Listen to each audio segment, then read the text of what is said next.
Ningependa pia nimshukuru pastor kwa kutuinvite mahali hapa. Sio kila mtu ambaye anaweza kupana madhabahu yake namna hii, na kwangu ni furaha kubwa. Sikukuja peke yangu, nilikuja na madam Kisi walivyosema, ningependa asimame na saini kanisa.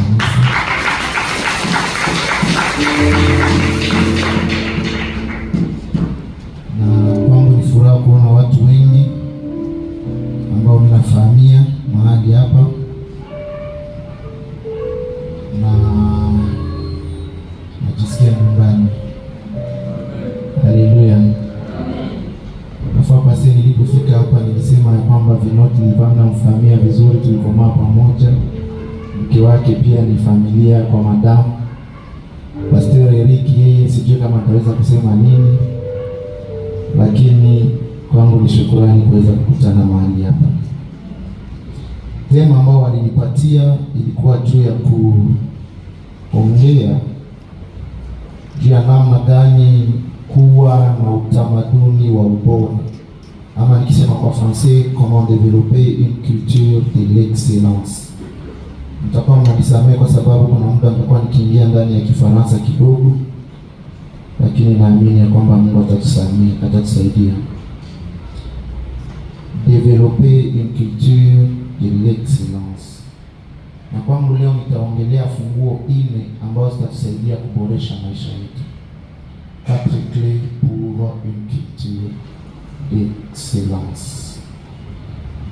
4 clés pour une culture d'excellence. Nitaweza kutuomba tuweze kusoma andiko 4.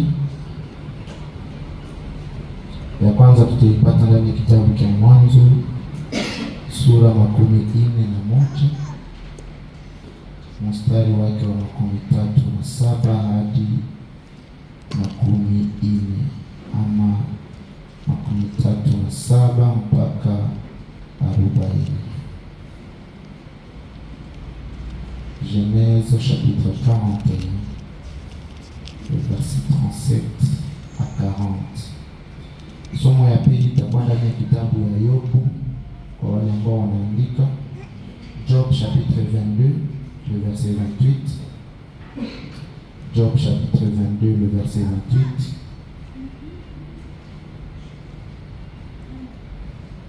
Andiko ya tatu itakuwa ndani ya kitabu ya Proverbe chapitre 16 le verset 3. Proverbe 16 3. Na ya mwisho iko ndani ya kitabu ya Mwanzo Genèse 37:5. Genèse 37:5. Sijui kama kuna yule ambaye anaweza kutusaidia kusoma passage ile ya kwanza. Amen.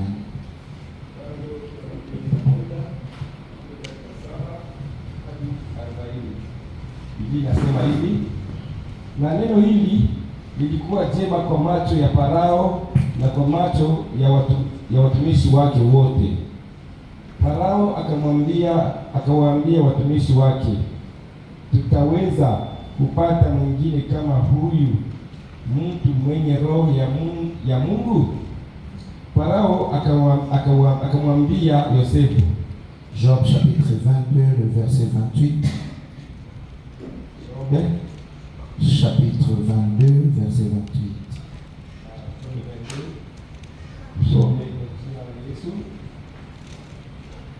Ayubu sura 12 Biblia inasema hivi: na utaamuru neno vile vile, nalo litasimamishwa kwako, na nuru itaangazia njia zako. Amen. Amen. Ndasoma Proverbe chapitre 16 verset 3 na Genèse chapitre 37 verset 5. La Bible dit ceci: recommande à l'Éternel tes œuvres et tes projets réussiront. Proverbe chapitre 16 verset 3. Recommande à l'Éternel tes œuvres et tes projets réussiront. Genèse chapitre 37 le verset 5. La Bible dit: Joseph eut un songe et il en raconta à ses frères qui les haïrent encore davantage. Amen. Ninashukuru Mungu kwa hiyo wakati ambao anatupatia Na ningependa tuweze kurefreshia juu ya hii tema ambayo niliweza kusema funguo 3 ama 4 juu ya kuwa na maisha ya ubora. Problema ambayo tuko nayo ndani ya generation yetu seke wengi ndani ya hii generation tuko watu ambao tumejifunza kuwa wavivu. Sijui kama mmeweza kuona hizi siku sio kama zamani. Ulikuwa ukipenda kwenda kusoko, unaweza kwenda kusoko, unachukua miguu, unachukua sijui saa karibu 2-3 na unatembea na unarudia na hautashiklenda. Lakini leo tellement kila kitu imekuwa ndani ya telefone, unaweza kuikala tu kwa nyumba, unaklike, alafu wanakuletea kila kitu ambacho unataka. Sijui kama watu siku hizi mnatumia ile application. Unaijua? Na ile imefanya ya kwamba tunawaza kila kitu ndani ya maisha itakuwa inaanza kufanyika kama vile telefone imeanza kufanya kila kitu. Na tumeanza kuona ya kwamba jeunesse sana tumekuwa naanza kudevelope maisha ambayo hatupendi tena kazi. Unaona kama ni nyumbani huko mashine ambayo itafua, sitaki tena nachukua tu manguo na zitia ndani zitafuliwa. Na imefanya ya kwamba kitu ambayo ingekuwa hata responsibility yako unaanza kuwaza ya kwamba utalipa mtu na anakufanyizia. Ndio maana unafika hata ndani ya mabiro za watu, kitu ambayo ingekuwa fasili kwake hata kupanguza meza ambayo yeye peke anatumikia, anasema wacha niangaje mtu ambaye anafanya nini, atapanguza. Kama ni kiatu hata ni yako ya kuvaa tu kuipanguza tu, unaanza kuwa na uvivu hata ya kufanya hivyo. Nakumbuka zamani tulikuwa na wazazi, kama ni nguo imeharibika, unaona baba anaweza kuchukua ile. Wangapi leo wanajua kutumia mashine? Wa baba moja pekee. Nilikuwa naweza kuona baba mzazi anachukua mashine anaanza kufanya nini? Na kwa sababu tumedevelope maisha ya kama ni uvivu, sijui kama ni uvivu, sijui kama ni nini, kuna vitu ndani ya maisha ambavyo vimeanza kupotea na vimeanza kuharibika. Na nashukuru Mungu juu ya teme ya leo, kwa sababu Mungu atakusaidia tena kuona ni vitu gani ambavyo tunafaa kurudilia. Kisoma ndani ya Isaya, Biblia inasema turudilie vitu vya zamani, vile ambavyo mababu wetu walifanya. Na ndio shabaha yetu leo, kuturudisha ndani ya vitu ambavyo tulikuwa tumepoteza. Kitu ya pili ambayo inafanya niweze kuongelea hii teme yetu ya leo ni kwa sababu kwa leo tunaanza kuremarke pia watu tunaanza kuwatuba kwa shule, lakini wanatoka kwa shule ni kama hawakusoma kitu yoyote. Hapa kuna walimu wa university hapa leo, sijui mumaekoli zetu, mimi nafundisha Kongo, unaona mtu amepata diploma d'etat, lakini unamwambia akuandikie paragrafe 2, faute d'orthographe zinapita kila kitu. Unajiuliza huyo alisoma ama hakusoma? Leo unaanza kuona mtu anakuambia mimi niko licencié, lakini français ambayo wanaongea unasema sasa huyu licencié tukimwachia hii biro ataweza kutumika kweli? Watu wameanza kusoma juu ya madiploma baada ya kusoma juu ya kukua na ujuzi. Na ndio maana unaona wazazi wetu hawakukuwa na madiploma, lakini walikuwa wanajua vitu mingi. Leo sisi tuko na madiploma, lakini ujinga unashinda kila kitu. Kuna wakati nilipatiwa kazi ya kuangaje watu, unasikia mtu anakuambia mimi niko na license mu economy. Unamwambia okay, economy mwambie nipatie tu definition ya ile economy. Sijui, nipatie tu kazi utaona. Namna gani mediocrity imefika kila mahali mpaka unaanza kushangaa. Sijui kama kuna watu wamefika Kongo, unaona mpaka hata gouvernement inaanza kudefinir corruption na mtu anaidefend. Nakwambia hapana, haiko corruption, ile trop commission. Donc hapana, alafu yaani watu ambao wangefaa kutusaidia wamefika ndani ya basis ambayo wakati unaikala unajiuliza hao watu akili ambao wako nayo inawasaidia kwa. Uliza yule aliye karibu na wewe vitu ambavyo unavisoma juu ama juu kwetu na diploma. Mtu amemaliza informatique alafu unamwandikia mwambia nikamata ordinateur basi anaanza kukuuliza wanawashiaka wapi? Umefanya miaka ile, tumekulipia miaka ile kwa masomo. Au sio kwenye wanawashiaka wote? Generation ya watu ambao wanaanza kufurahia vitu vidogo vidogo.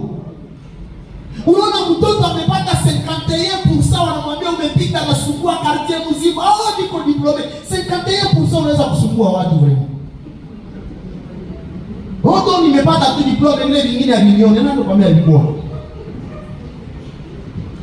Vijana ambao leo unaona niveau yetu ya satisfaction tumeanza kufurahi mbio sana. Umenunua kagari, umenunua kapaselo, umejenga, unaanza fika huko mkanisa unasema sema bosi ya mkanisa, uko bosi ndio mzuka.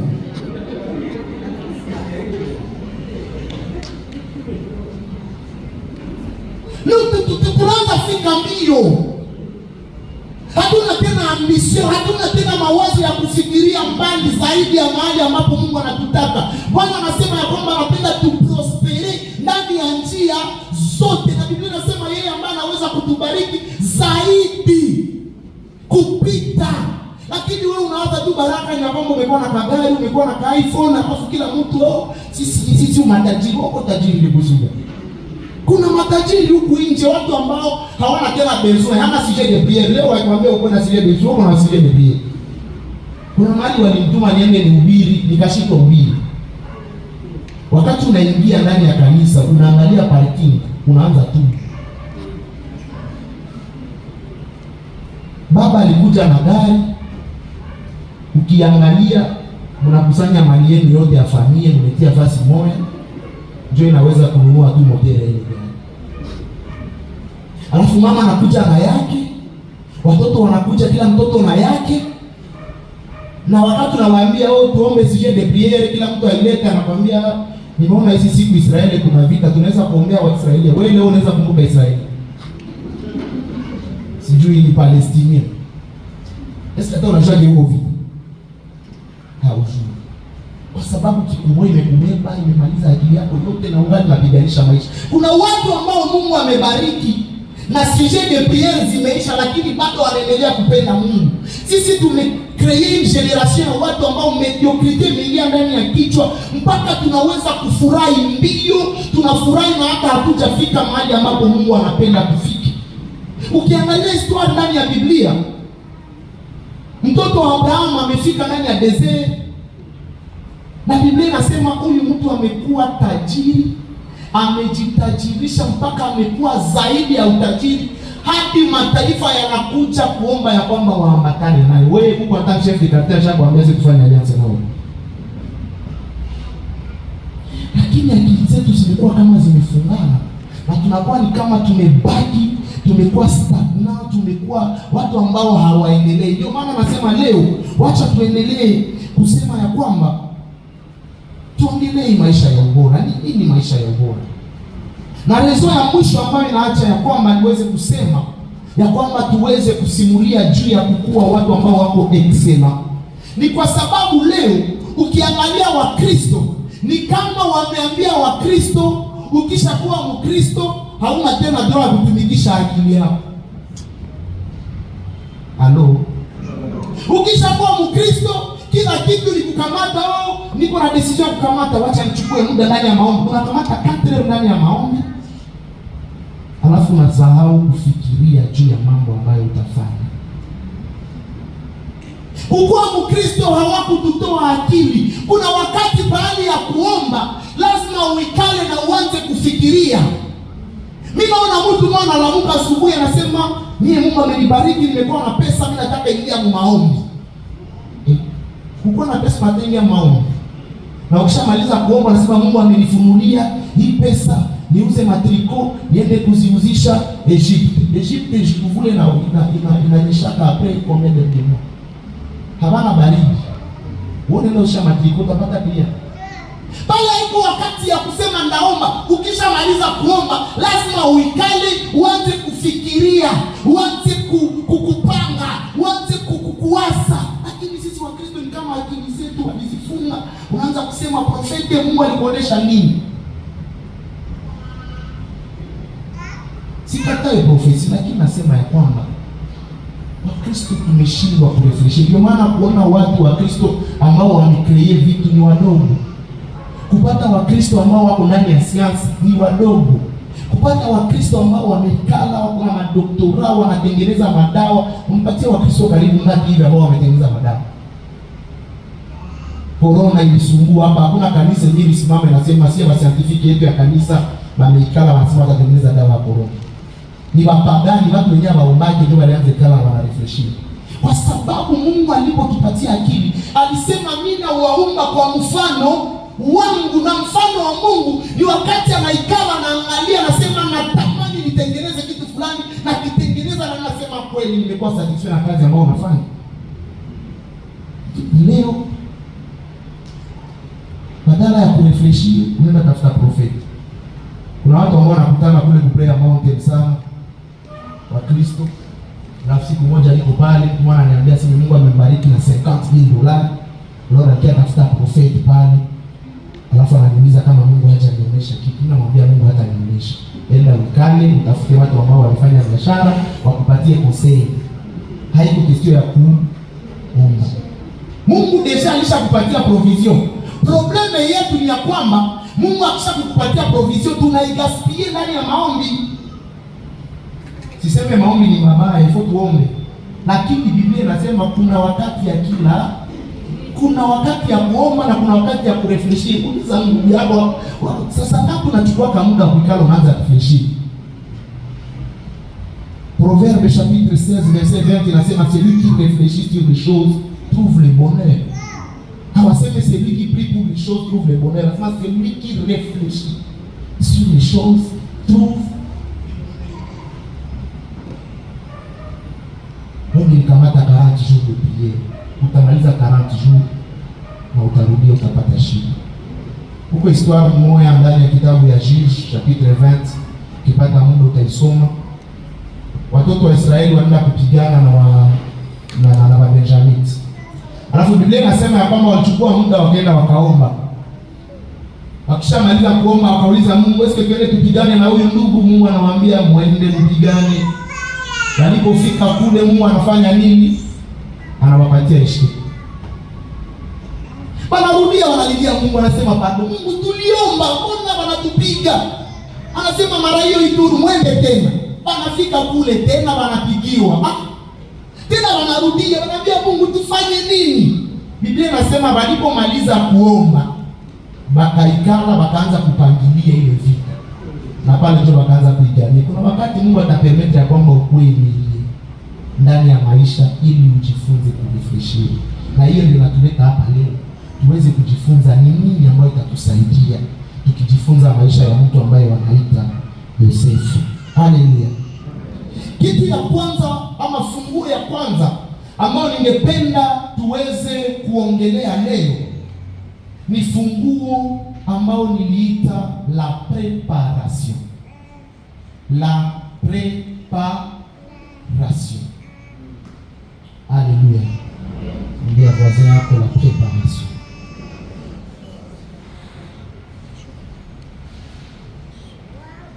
Kuna mtu ambaye alisema hivi: wakati preparation inakutanana na neema, hapo ndipo wakati tunaweza kusema ya kwamba kumekuwa miracle. Watu wengi wanatafuta miracle, lakini hawana muda ya kujitayarisha juu ya ile miracle. Na Mungu anapokuita juu ya kazi fulani, ukuwe siri ya kwamba Mungu anakupatia maokazio za kujitayarisha. Shida yetu ni ya kwamba hatuna muda wa kurefresh na kujua ya kwamba Mungu anakutayarisha juu ya kitu fulani. Wakati unaangalia maisha ya Yosefu, Mungu alitayarisha Yosefu kwenda kutumika ndani ya ufalme wa Misri, lakini Yosefu wakati alianza kupanda ndani ya ile matayarisho, hakuwa na akili, hangejua ya kwamba anatayarishiwa juu ya hukumu. Nitaweza kuwaonesha ile. Joseph alikuwa karibu ya baba yake. Na wakati alikuwa karibu na baba yake, Biblia inasema ya kwamba baba yake alikuwa anampenda sana. Mpaka baba anachukua mashini, anaanza kumshonea nguo, anamvalisha nguo ya haifanani ya ndugu yake, mpaka ndugu yake wanaanza kumchukia. Mungu akamwambia huyu mtoto nikimwacha hapa nilikuwa nampatia kila kitu. atakuwa duru. Acha nimchukue nimpeleke mahali ambapo atakuwa suri. Mungu akamchukua akaweka ile hela ndani ya ndugu zake, wakampeleka mpaka wakamuuzisha. Alipofika Misri, Biblia inasema akaingia ndani ya nyumba ya Potifari. Alikuwa ipo na neema ya Mungu, na Biblia inasema ya kwamba kivuli cha Mungu kilikuwa pamoja naye. Alipoingia ndani ya ile nyumba, baraka zikaingia ndani ya nyumba ya Potifari. Lakini haikukuwa tu baraka, alijifunza pia kutumika ndani ya ile nyumba. Ndio wakati alipofika mbele ya Farao, Biblia inasema akaambia Farao, anasema wewe sasa ile ambao ulilota, mimi nikiingia ndani ya ulimwengu wangu wa kiroho, Mungu ananiambia ya kwamba ile ambao ulilota ni miaka 7 ya njala na miaka 7 ya abundance. Na yeye angekuwa sawa profeti wetu wa leo ambao hawapendi kuanza, angemaliza anasema Mungu amesema ya kwamba ni miaka 7, na akishamaliza ile miaka 7 anasema asema Bwana wa majeshi, alafu anarudia ndani ya prison. Lakini preparation ambayo Yosefu alifanya iliweza kumfungula akili. Farao akauliza, sasa tutafanya namna gani? Akasema zaidi ya ile kipaji ambayo Mungu alimpatia, kuna ile akili ya matayarisho ambayo ikaingia. Akasema sawa, sasa Farao atafute mtu ambaye atafanya hesabu. Yosefu alisomea masomo yake, anaanza kumwambia kwa ile miaka 7 ya abundance, ukichukua 5 ya yote ambayo tuliweza kurekodi, utaweza kupata chakula ambayo itakuchunga tena kwa miaka 7. Ile kalikile tulisoma kwa masomo gani? Kuna vitu ambavyo Mungu atakupitisha ndani ili aweze kukufundisha. Lakini kama hauna akili utapoteza ile somo, unachukia watu wengi. Haleluya. Leo kuna watu ambao wameishi hapa, Mungu nipatie ndoa. Alafu wakati unamaliza kuomba Mungu akupatie ndoa, Mungu anakutuma sawa boy nyumba ya mtu, unasema mimi siwezi jishughulisha kwa ile ndivyo. Nani alikwambia hivi?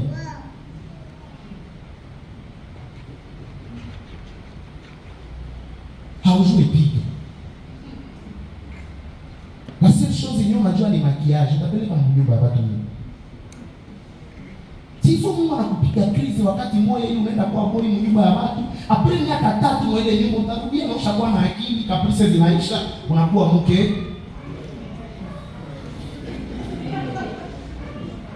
Naweza kushangilia Bwana.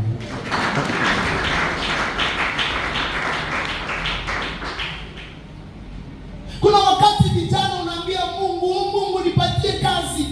Alafu Mungu anakufanya manitationnaire, uende ubebe vitu, uende ujaze mabata, wala mimi siwezi jishukisha kwa hii kazi.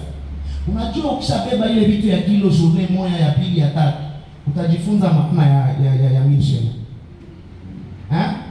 Lakini umezoea tu kwa hapa au unachezaka na mission.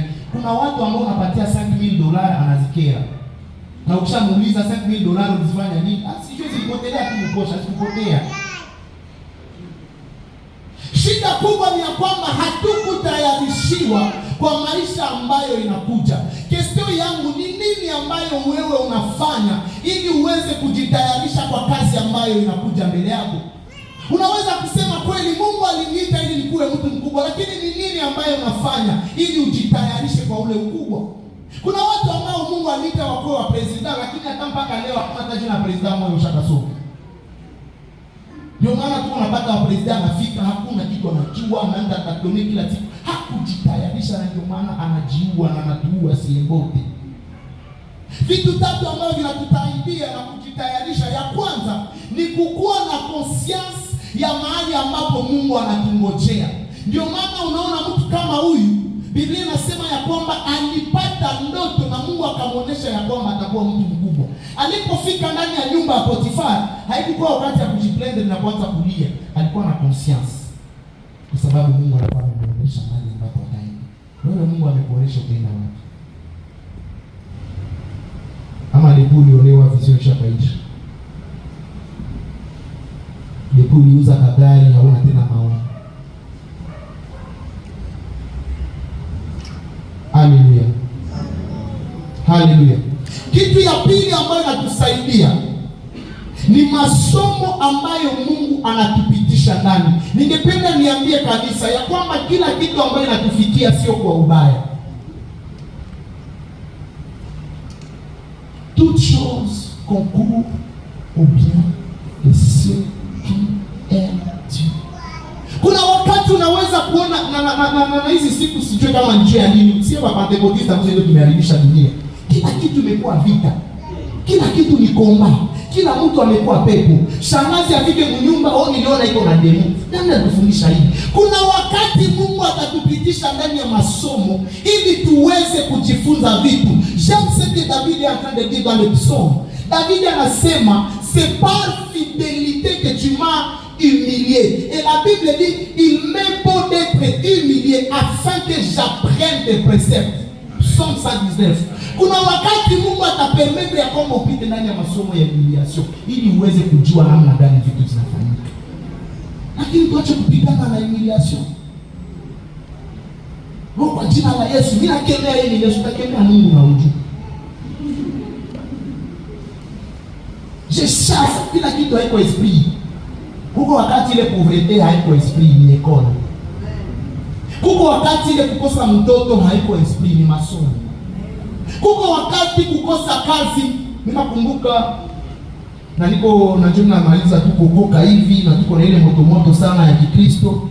Ndugu mmoja anakuja kwangu ananiambia nisaidie kuomba ili tu niweze kupata kazi.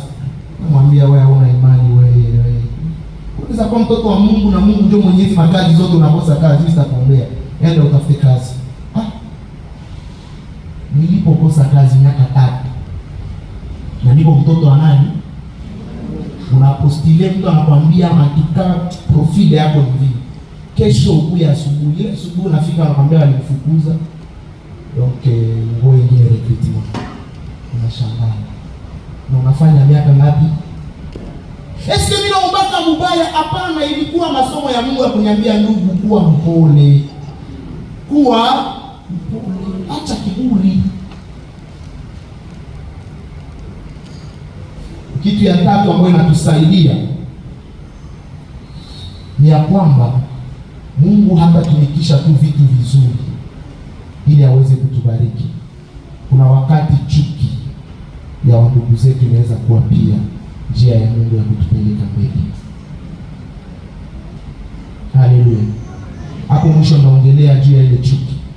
Natakuonyesha ya kwamba tukikomala kidogo kuna vitu ambavyo tutaweza kuaccomplish dans la vie, kwa sababu kila kitu hatutaiangalia negativement. Pilier ya pili ambayo inatusaidia kupanda na kukua watu ambao ni wabora na watu ambao ni wazuri ni kupenda kazi. Kupenda kazi. Le travail. Leo tuko ndani ya generation ya watu ambao hawapendi kazi. Kuna mapasele unaingia ndani, unakuta mayani ilishaota mpaka kumulango na watu wako wanaikala mashamba yao kwa TikTok. Haiko vile. Leo kuna generation ya watu ambao hawapendi tena kujifunza vitu vipya. Hawapendi tena kujua nini ingine ambao naweza kufanya kama ile ambao ninajua siwezi kufanya. Zamani tulikuwa na wazazi ambao anakuambia mimi ni mwalimu lakini leo naweza pia kushona. Mimi ni mshonaji lakini pia naweza kujenga. Mimi ni mjengaji lakini pia naweza, wanajua kila kitu. Leo tumekuwa na watu ambao wanaanza pia kuchagua kazi. Nani alikuambia ya kwamba kila ambacho ulisomea ndiko ambacho utatumikia? Na sinye moja ya kuonesha ya kwamba hatupendi kazi ni ya kwamba vitu vidogo vidogo tumejifunza kuvinegliger.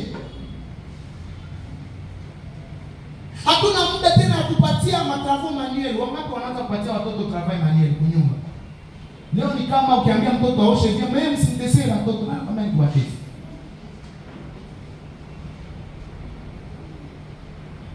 Uliza wazazi wako, watoto wako wanajua kuosha vyombo?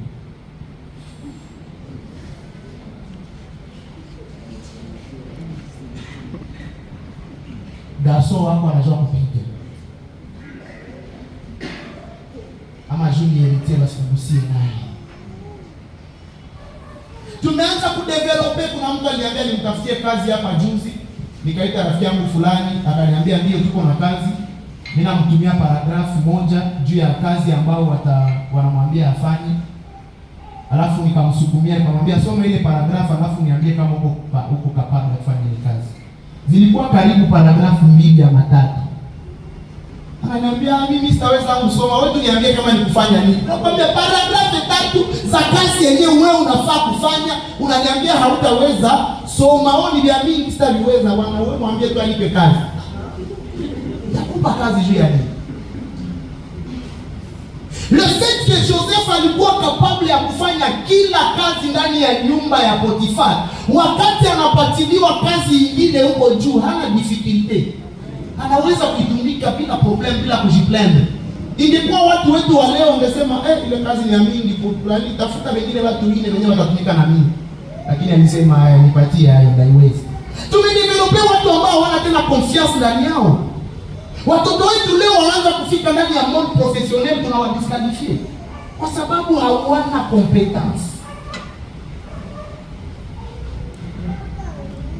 Ulisoma ekonomi mara mwisho usomaka kitabu ya ekonomi shule.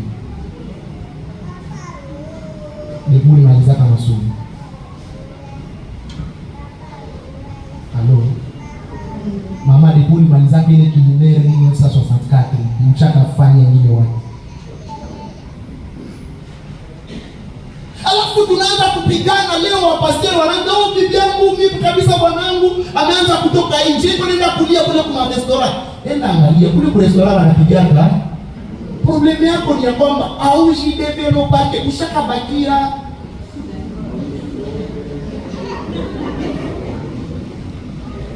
Chana takiwa papa. Mpana wa mama. Haleluya. Naona wa mama wanaanza kuniangalia vibaya. Voici 3 choses ambayo kazi inatufundisha. Kitu ya kwamba ambayo kazi inatufundisha sasa inatupatia experience ndani ya vitu mingi. Watu ambao wamekataa kazi, kuna experience zenyewe hawatakuwa nazo ndani ya maisha. Wakati umejifunza kutoa mabunga, unaweza kujifunza certain petits principes za ekonomi mimi kule kukazi kwa nyota. Gaspillage itaisha. Kama unajua kufanya cuisine, uko maelezo zenyewe haukafanyaka huko mbio. Juste parce que ulijifunza na uko na experience zenyewe umeakili. Haleluya. Na wakati unaangalia Joseph, ndio unakomprendre kwamba alikuwa na experience. Simplement parce que alikaa ndani ya nyumba ya mtu ambaye alikuwa anamfundisha namna gani vitu zinafanyika. Ndio maana wakati tunaambia waje tafuta tu hata stage mahali fulani, enda tachi kubwa ushinde hata uko unatembea na mimi wanatembea. No mpaka tu nipate kazi. Hapo kila mtu atakuangalia. Joseph anaambia Farao, anamwambia sema experience yenyewe kunayo. Unaweza kuwa na kamata tu kidogo ile itaweza kukusaidia na seta. Ametoka mkiroho, ameingia kwa experience zake. Problem yako ilikuwa wewe umesema ndaanza kuomba Mungu anivivi. Kule mwafika unapanda nini? Kule kukazi kwenye mashina yako unapanda nini?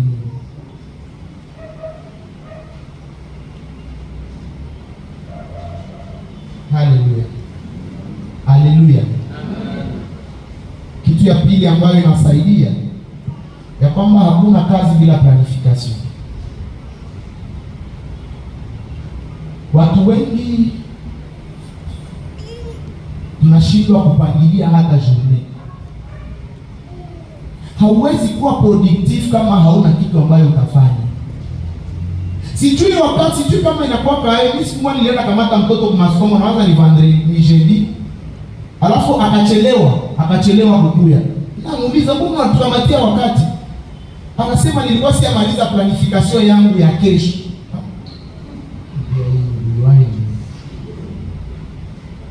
Wame wanaitaka nini? Aseme setting my goals.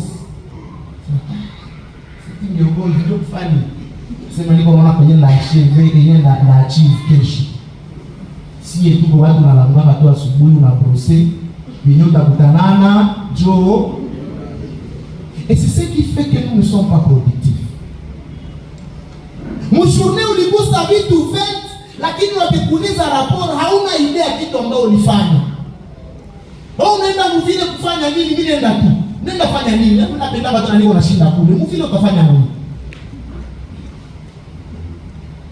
Parmi les choses ambazo zinatutesa ni ya kwamba hatuna mipangilio. Na hata hapa kuko watu ambao Yesu akikuja wa hiyo wakati anakuuliza nikufanyie nini? Wakumbuke tu Bartimayo. Anasimamisha Yesu, Yesu kuya na okay sana na kuya. Yesu anamuuliza nikufanyie. Kuna watu hapa Mungu akiuliza nikufanyie nini hauna. Tuko mwanzo wa mwaka, hii mwaka unapenda washireni. Wakomplire nini? Uko na mpango. Ama tu na vile anza tu na itaishi. Voisin hapo na mpango ya jana. Iba muuliza hii mwaka unapenda washireni. Watu wengi hatuna mipango, hatuna projet, hatuna planification, ndio maana hatuna kitu ambacho tunaweza kufanya, kwa sababu en principe kwa kichwa yetu iko. Ndio maana mlisoma ndani ya ile proverbe inasema à tes projets répondra quoi? Ça c'est Job. À tes planifications répondra quoi? Le succès. Problème ni kwamba tunashindwa kwa sababu hatuna mipango. Ndio maana tunasema niko kwa watu wanakiaka mbiro yangu, pastor mimi niko na shida, niko na pepo antuka uniombee. Mwambie pepo gani? Au franga zinaingia mikono yangu sana. Lakini tu mimi naona kazi shaisha tu hivi bure sizifanyia yake kitu, nakwambia haiko pepo. Pepo yako ni ya kwamba haupandiake franga zako. Namwambia tuikale, mimi nafanyia deliverance. Sasa je sikuomba hautalipa sadaka. Mimi nafanyia deliverance. Tuikale hapa. Unaingiza kama ngapi kwa mwezi? Utaka. Na ingine source ni ngapi? Utaka. Okay. Dépenses zako za mwezi ni ngapi? Sijui kama anataka zipange. Chakula nakula ngapi? Usijui unasema okay, naanza kufanyia planification. Provision utaanza kula 150,000 le mois. Loyer nalipaka ngapi? Mimi namaliza kumfanyizia ile mimi naziweka. Mimi namwambia sasa utakuwa na peso ya franga za chakula unakuya, mimi nakupatia mtu mnaenda naye Owino, mnamaliza, mnarudia kunyumba. Kisha kumwisho wa mwezi anarudia iko na 500,000 yenyewe inaikala haina kazi. Ile iko deliverance. Usoni anze kukuza mapepo. Nifanye jeune ya 40 jours. Ni kwa sababu hatuna mipangilio, ndio maana kazi zetu zinashindikana. Ni kwa sababu hatuna projet, ndio maana tunashindwa kufanya kitu yoyote. Unaweza waza huko mvivu, unaweza waza umelaaniwa, lakini ni kwa sababu hauna projet. Hata Mungu ndio anamwambia Mungu nibariki, kwa sababu nikubariki kutia wapi? Nikubariki kunini? Na wakati unazaa pia watoto anazaliwa tu unakosa kama tupatie jina gani Justin? Jua nini boni Justin tu kwa tata yake Justin. Hauna hata projet, hauna hata maombi ambayo unafanyizia mtoto. Au sio kama atakuwa kadini? Au tukuja wapi? Tukuja wapi? Wakati wanatuelezea historia ya mtoto ambaye wanaita Bush Junior, wanasema wakati alizaliwa baba yake akamchukua akasema karibu president wa Etats-Unis.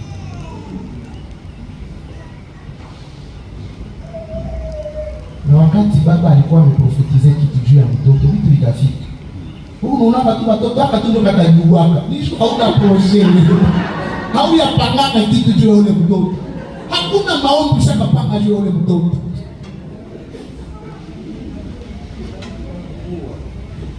Ukiangalia ndani ya Ancien Testament kila jina ya mtoto ilikuwa inakuwa na maana. Wakati Noe alizaliwa wanasema huyu atatukonsola. Na wakati unaombea mtoto unamwombea unajua wapi anaenda. Wakati unapangia mtoto unajua ni nini ambao unapangia.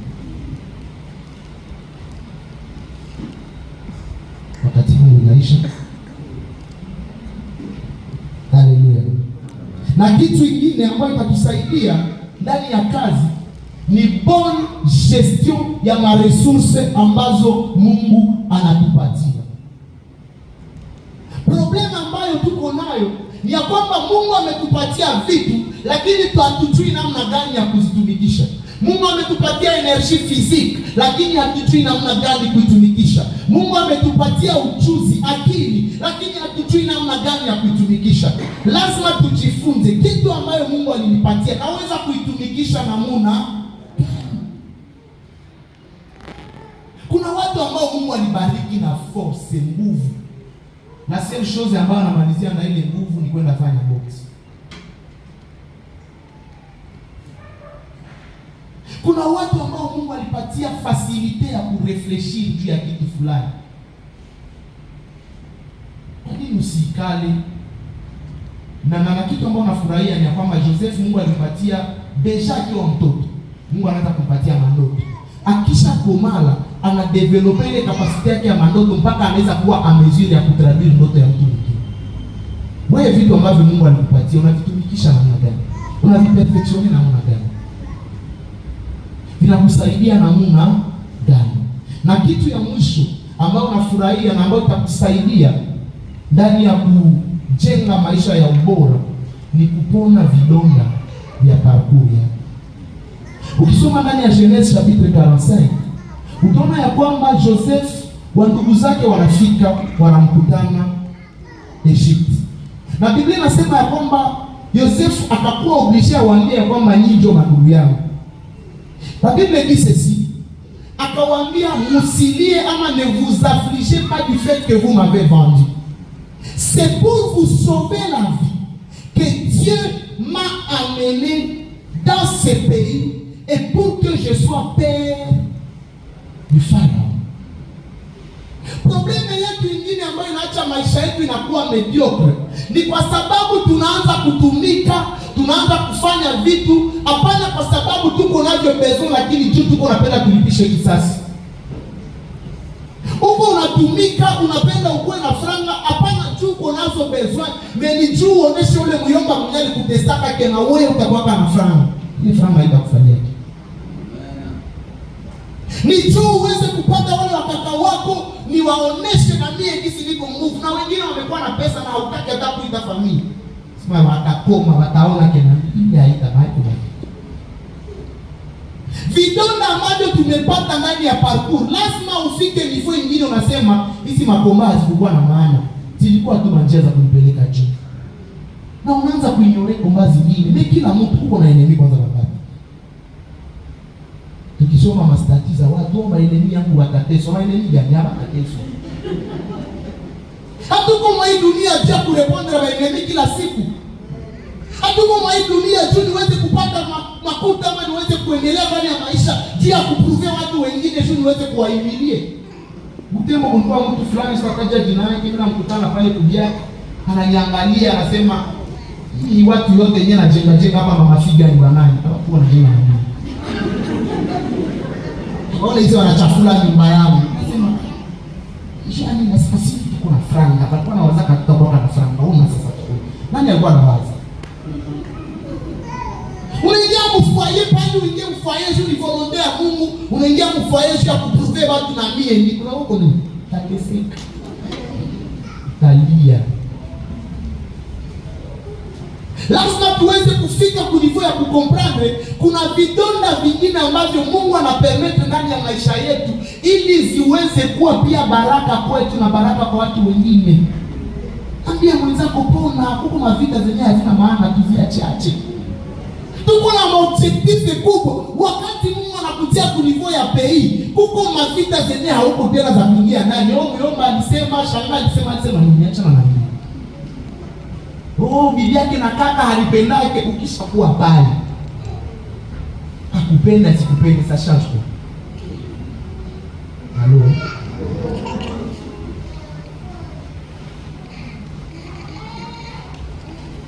Excellence inaomba ya kwamba tuweze kuminimize vitu ambavyo havina maana. La Bible dit affectionnez-vous aux choses.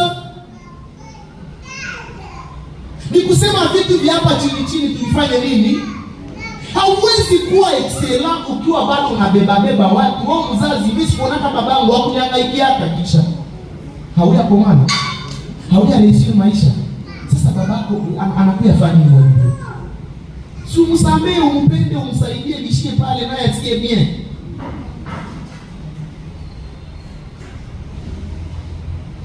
Mbia voisin yako lazima ujifunze kupenda. Wacha nikonkludi nikisema hizi vitu mbili. Kitu ya kwanza ni ya kwamba Mungu hakututuma kudunia ili tuweze kukuja kuwa wa observateur wa vitu vingine.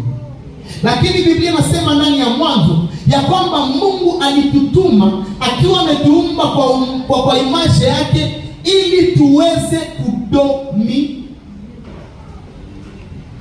sur toute la création. Na unapotoka hapa lazima ujipose question, est-ce que vraiment uko unadomine ama dunia iko inakudomine? Est-ce que uko capable ya kurendre kila kitu parfait? Est-ce que uko réponse? Est-ce que uko baraka? Kitu ya pili ambayo ningependa uende na uko unarefleshire juu yayo ni ile ambayo tuliweza kusoma ndani ya kitabu cha Proverbe, ambapo Biblia inasema recommande ton sort à l'Éternel et tes projets réussiront. Nini ambayo unalitaka mbele ya Mungu ili Mungu aweze kukusaidia? Shida yetu ni ya kwamba tunakujanga mbele ya Mungu na hatuna kitu ambacho tunaomba Mungu ambaye. Hauwezi kuwa surnaturel, hauwezi kuwa parfait kama juu ya vitu kwanza ambavyo viko naturel vinakushinda. Planification ni kitu ambayo iko naturel. Kazi ni kitu ambayo iko naturel. Mungu analeta miracle yake wakati naturel ya preparation imeweza kukutana na surnaturel ya Mungu. Hapo ndipo tunaita miracle. Na hapo ndipo nasikia Biblia inasema c'est la bénédiction de l'Éternel qui fait quoi? Qui enrichit. Kuna watu ambao wamekuwa rich lakini hawana benediction. Sisi avantage yetu tuko nayo ni ya kwamba wakati tunatumia vitu yote ambao Mungu alitupatia, anapoongeza mkono wake, c'est là que nous sommes différents de ce monde. Excellence haitakuja juu tunaitaka. Excellence ni kazi ambayo kila mtu anafaa kufanya. Tunamishe vichwa yetu na Mungu. Yesu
kwanza ili uweze kuwa na mipangilio.